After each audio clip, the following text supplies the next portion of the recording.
Track those 22 agents, the source material introduces us to something called the V6.4 Enhanced Framework.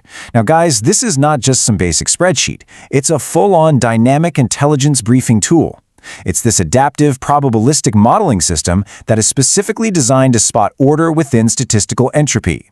It tracks exactly how these number groups behave, it watches closely when they go dormant, and it actually anticipates when they might just burst right back into action.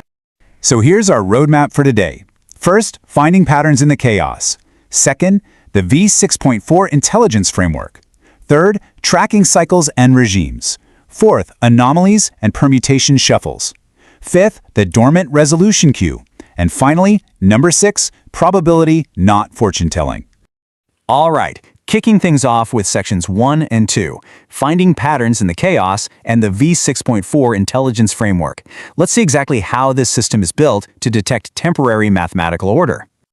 Just take a look at the sheer depth of these core mechanics. The framework detects hidden cycle behaviors and measures something called gap pressure, which is basically just tracking how long a number group has been completely silent. But the absolute genius here? It's the dynamically updating Bayesian probability triggers. This model isn't static. After every single draw, it updates, it learns. If a cycle hits, or even if it misses, the mathematical probability of what's going to happen next actually shifts in real time. It's like a living, breathing puzzle. Moving on to section 3, tracking cycles and regimes. This is where those 22 active agents really start getting their behavioral profiles. Looking at this color-coded regime map, we can see the cycles aren't just, hot or cold. They actually transition through very specific phases. You've got active delivery for your steady, consistent hitters, but then you have a burst regime. This is hyperactive acceleration where a cycle just will not stop hitting.